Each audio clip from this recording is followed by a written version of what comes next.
how's it going? It is Tim Brown, and this is the Hook Better Leads podcast. Today, I'm with Karine Woodman. How's it going? Great. And she is from 24-Hr Bookkeeper, and they serve contractors and have been doing more stuff in roofing lately. And I know that she has a lot of behind the scenes view opportunities with contractors. So we're going to talk to her about common roofing cash flow problems and how to fix them. So I guess let's kick it off with what are some of the top problems you see that affect roofers' cash flow? Yeah, well, if only we had all day, I'm sure I could give you a whole bunch, but I'd say typically managing commissions is usually a really big thing. AR, making sure you get paid, and just really being able to understand your financials enough to know how to manage the cash that you have and what can get paid and what can't get paid. So, and it's a domino effect. It leads to so many other things. So, but overall, just if we can fix a few little things, sometimes we could feel like we're removing that stress on the shoulders a little bit, to help manage the cash a little easier. So even just having clarity, from what I understand, even just having clarity on your financials can really help you make better decisions in the month, in the week, whatever, to not do stupid stuff. Yes. And to not get in a terrible situation, which can, in this industry, people down to not paying their sales guys things that they promised they're going to and ruining their reputation all over. So there's a doomsday scenario. And on the good side, if you have clarity, the positive is you make smarter decisions and you end up profitable, right? So cash flow, like mastering that leads to profit. Well, I mean, if you don't have good cash flow, you kind of got nothing, and at the end of the day, we're in business. Why? Because the sky is blue? No, because we want to make money, right? We want to make sure we're spending all of our time, it's worth it, and we're able to manage, and we can have good relationships with our customers, good relationships with our subs and our vendors. And it really boils back down to good, financial management and being able to manage that cash flow. And I think that a lot of times we are in business and we think like, I got money in the bank, especially roofers, right? Like, hey, I got money in the bank, I'm good. I don't have to worry about what I'm paying, what I'm not paying. And having money in the bank does not mean you're profitable. I can tell you that right now. So having a good system just to manage that cash is really important, and to give it attention. There's a tip. Let's just give it some attention, because we think it's not that big of a deal, or we might have people in our office that take care of it, but we still need to look at it. We still need to look at the basic financial reports, like your P&L, your balance sheet, your AP and your AR. Let's call it that, at minimum. So paying attention, because you said it's a domino effect. So one thing breaks or is just off and you're not paying attention, and then that ruins a bunch of other things. So what's that first domino a lot that you've seen? Okay, well, let's talk about commissions. I mean, that wouldn't be like the worst, but I'd say that's maybe one of the common ones. So a couple issues happen with paying commissions. I can't pay them because I don't have enough money, right? Hey, the job didn't pay, or I'm not sure, and it's really going to put me over. I might overdraft. So there's that. There's the issue is I don't know how much to pay, because in roofing, you might have different situations on how you pay your guys. Like, okay, if you're out there providing the lead, if you put the sign out, is he going out getting a door knock? Like what's happening, right? We have a really great episode that just went out, by the way, on our YouTube channel about commission structures that I think you should check out. Yeah, you might get paid different if you might pay, if you put the sign out there, it might be different than if they're door knocking, right? You might not even do door knocking. You might have setters. Like it could be a whole number of things that how you do that. So even having a structure is step one, I guess. Yeah, sorry. Exactly. Having a good, consistent structure. It is something I see sometimes. Is like people had an old structure and then they got really good at lead gen and they didn't really change it as much, or you didn't. Like you said, if you're doing a ton of work to get all those leads for them, it should be a little different, And your guys want to get paid. They want to get paid, right? So if there's something you're like, it almost feels like if there's one thing you're not going to do is you're not going to not pay your people. So having a system in place that allows you to feel comfortable. So another, effect of that is like maybe I've overpaid. So we have had clients that have overpaid on commissions and they have no idea how that happened. And then they're mad, right? And what are you going to ask them for the money back? I mean, maybe, but let's just say that that's something that actually happens. So how can we solve that to begin with? Well, you're going to hear my solve probably for any issue is to have a good financial process base, right? Like an accounting software like QuickBooks. We use QuickBooks Online. We love it. It integrates with Job Nimbus, AccuLinks, GiddyUp, right? Like you name it, it connects so you don't have to do double the work. So having a place where you can maintain your financials would be the first step to solve all the cash flow issues across the board, because we can't do it on Excel spreadsheets. We can't do it in the mental bank, right? We got to do it for real. So then once we kind of are tracking jobs, which is potentially in those softwares, we can know, what the job is. Is it an insurance job? Is it a cash job? And then what percentage are we paying? Even if we have a basic process, like this is how much we have, this is a percentage, we pay you every Friday, we pay you every other week, right? We can manage that. Now, the problem will be, I don't have enough money to pay them, which leads to another issue. Why do we not have enough money? Are we asking for it? Are we collecting it? Hey, we do a bunch of insurance work versus cash, and that's really holding us up. We can talk about that maybe in a minute, but getting back to commissions, it's just identifying what the process should be, and then we can work the steps to figure out what we have to have in place to have good calculation to pay it out correctly first, and then make sure we have enough cash to do that. Good. Okay. So how about this? When I think about collecting on jobs, think about those homeowners that don't pay, and they exist and it hurts. What is your advice to folks for that? I'm not going to gain a lot of friends here, Tim, I think, by what I'm maybe about to say. I run a business. Friends. We just need people to know the truth. That's right. So, I don't really beat around the bush. I personally think that we have to look back at ourselves, right? So like, why is the customer not paying? Now, if the customer is like being shady, that's one thing, okay? And that happens. But did we get the job complete? Did we provide all the information? Have we communicated? Like, think about the customer's experience. Yeah. Right? So, unfortunately, it kind of doesn't apply. But sometimes when we don't provide all the information, customers don't know. They don't understand what it means, what you're asking them for. And maybe you're not asking the customer, you're working with the insurance and you're throwing claims. Like, just you're saying extreme ownership basically is like own this problem. If they didn't pay, there might be a real reason, and stop pretending there's not a real reason and try to fix it for the future one. It's just scary because sometimes I talk to roofing contractors that have like, let's say 500,000 unpaid, whatever. Yeah. And there's people in the Facebook groups I'm looking at and they're chirping and they're saying like, this is done. Do we need to put a lien on the house? There's like people that feel like they did everything in their power, and there's still an occasional homeowner, even if you fix everything. I like your mindset, extreme ownership. How could I get paid next time? Because whining about it doesn't. Or what can I do today to make sure I'm not in this situation again? Like what happened, right? Yeah. And I think like, okay, it sucks. Yeah, they pay the check potentially directly to the homeowner, and then you got to go collect that. That's the nature of the beast. What systems can we put in place to make sure that we are paid? Well, we got to keep up, find out when payments dispersed. We got to be on that customer like flies on. White on road. Yeah. Thank you. And so we just have to really problem solve. Like, that's how I look at it. Okay, what's the root of the issue? And then let's work our way back, because then we can fix it. And there's really no objection. And I'm not saying anyone's passing the buck, but it's easy to pass the buck versus take responsibility or accountability. So we just need to find out really what the problem is to find out why we're not getting paid. Now, let's say we do that right now. We're thinking about like, I'm going to look at my report and I'm going to see that I have, $500,000 sitting there and it's been months. Well, ask for help.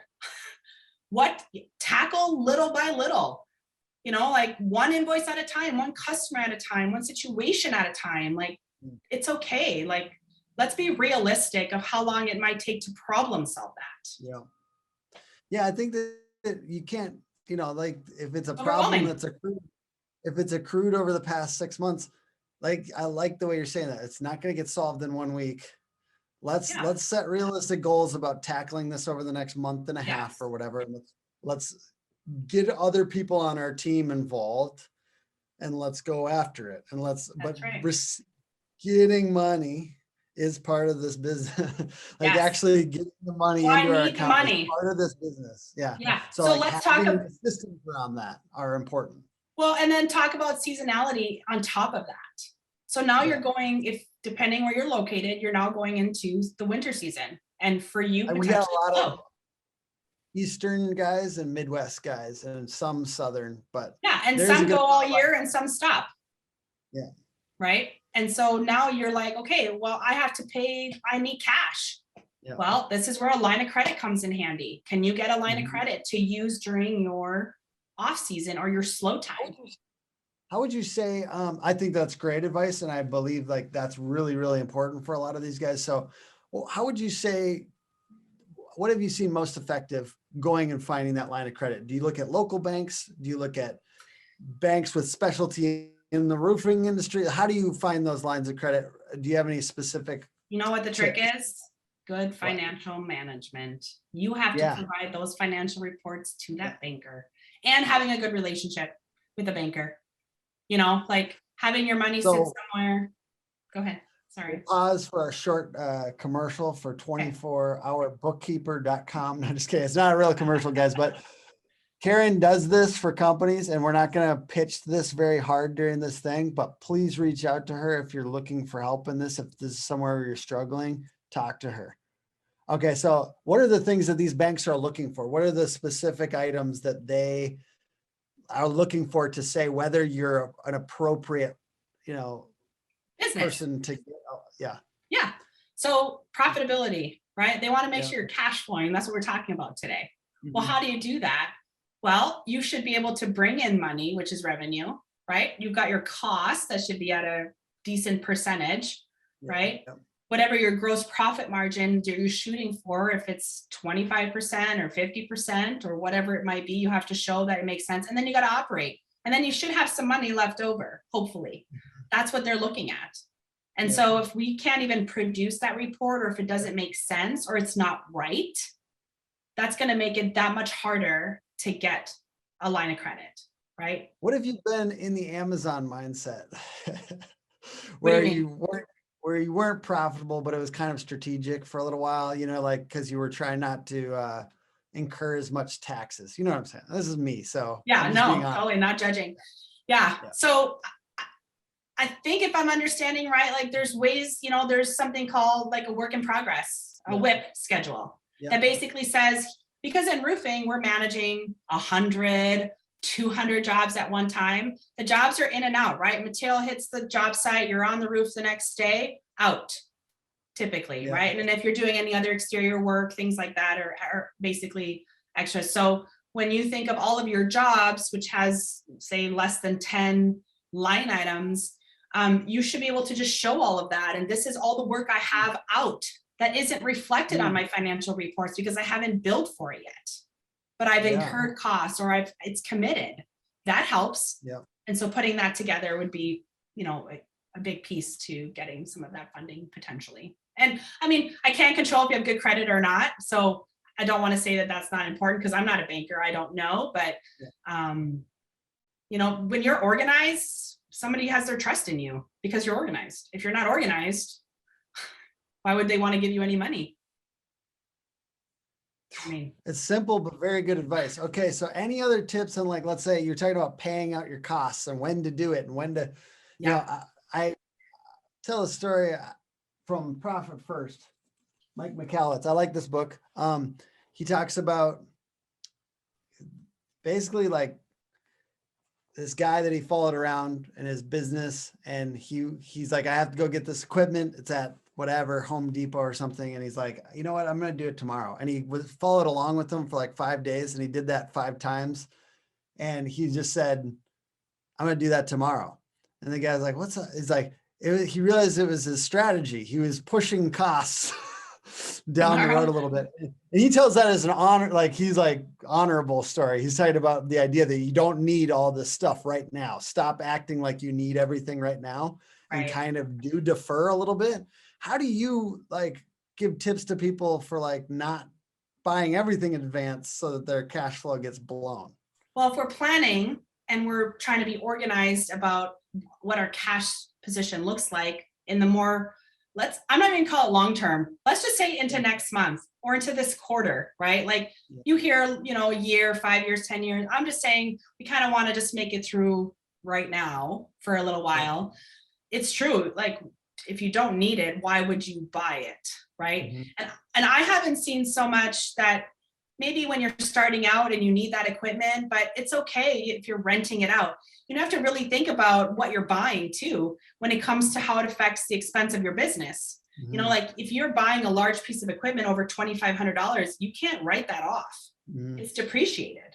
So it's like little chunks of the expense over time. Right. But all that cash is gone right now.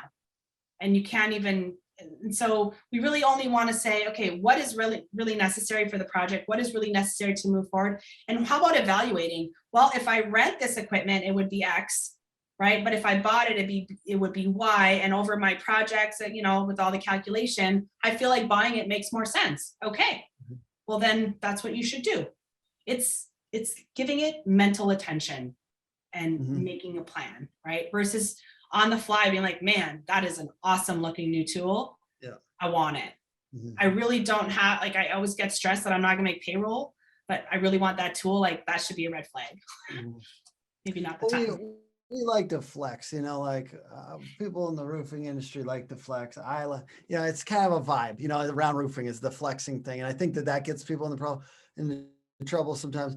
So what's any like quick, like not quick fixes, nothing's quick fix with cash flow, I think, but like anything that you'd say, like just to go through, like that can help people right now on cash flow, anything else you want to talk about, or do we cover most of it? Man, I mean, it's tough because I have the role in the part of a business that most people like want to push to the back burner, right? And think is not important, but the importance in understanding your numbers, like that's really the fix to everything, because then you have full control. Full control. And things like don't pay your bill the minute it comes through the door. How about that? Maybe you should pay your bills once a week, because then you let all of your money accumulate Monday through Thursday, and then you pay out on Friday, or you pay out every other week. How about setting up terms with your vendors, like get on account? So instead of paying for that, those supplies right now with a check or a credit card charge, get put on account and pay for it at the end of the month. I've gotten some slack on this on TikTok, but another thing I do is like use your credit cards, and people are like, credit cards are bad. Well, they're not bad if you pay them off every month. It's a way to defer cash for 30 days. Right. And so if you're a good money manager, you're not going to have an issue with credit cards. Plus, who doesn't want to gain points? Now, if you want, I'm not a fan of using cash. Cash is also like, I'd say something that's typical. I'm going to say construction and not just for roofing. People are like, oh, I'm good. Like I can pay for that cash. Well, that's great, but that's really not like, ultimately you want to hold on your cash as long as you can. Use your cards, use your checks, right? Like keep your money in, and then have good record keeping of where you're spending your money, right? You can't do that with cash. Everything's spent on the business. I always think about it it's like a dollar goes much further if it has some business application. But you can't fight it. Like if you get audited, and I'm not saying you will, right? And I see it all the time, like $200. I'm just saying anything that actually does apply. I'm saying anything that does apply to the business. Yes. You can disagree with me too. I think I'm pretty careful about that now, but certainly like I think people should, if it is for the business, make sure you're spending business money on it, is what I'm saying. Yes. Well, and then here's another thing. So here's another cash thing that I could say would maybe relate to a lot. Like at the end of the day, people want to get paid, right? Like I'm the owner, I want to get paid. So I have money in my business. And so I'm just going to pull out $5,000 because I need to be paid. And you do that, that's fine. There's a process to do that. What I see a lot is like my mortgage is running through my business. My charges are running through because it's just auto pay. I know that's the real world. And trust me, our team, we don't judge. We all just want to fix it and help move it forward so that people are a little bit less stressed and can just like grow their businesses. But that's the real deal. Bigger businesses don't do that. And what I mean by bigger is just more employees, large revenue, because they know that they probably can't do that. But that's I like that you don't judge though, because that is scary. If you let somebody into your books, that they're going to judge you. So I think that's probably like a very I've important seen point. so many things, Tim, I'm telling you. I've seen so many things. There's nothing that would surprise me. And it doesn't matter to me because we're real. We know what people do. Trust me, we know. And it's okay. Like, it's normal. We just try to help as best we can and say, hey, this is what the IRS things would say you need to do. If this is what you do, like at the end of the day, it's your responsibility, not ours. You're moving towards cleaner books is what you're trying to get. You're trying to get moving towards order. Yeah. So there's clarity. Be organized. And we want them to be profitable, right? And a lot of times when you take money out of your business, that's not an expense to your business depending on how you're set up, if you're a corporation or not. So people think like, wow, I paid myself, $60,000. That's an expense. No, it's not. Potentially, you're going to pay taxes on that 60,000 from the business standpoint. So, I mean, that's going deeper and don't have time for that today, but it's so many things. So I love talking about this stuff, even though I'm not that smart when it comes to money. But I also, my wife is talking to integrators in roofing businesses over this next month and trying to get a little group together starting in Q2. That's integrators, a roofing integrator mastermind. So I was wondering, and you can say no, even though we're on this thing, I'll just edit it. No pressure. I was wondering if you would want to speak to, let's say, 5 or 10 roofing integrators. So like the integrator part of a business is like the person that is the detail oriented one. A lot of times, sometimes it's the wife, sometimes it's a strong administrative kind of voice in the company, handling a lot of detail stuff that the visionary doesn't always want to do or doesn't think about. So I don't know, would you want to talk to those people and kind of help do a little workshop on their cash flow? Absolutely. Sometimes I think it's just feeling like you have a safe space to say, hey, you know what, like in roofing, I mean, it's fast, very fast.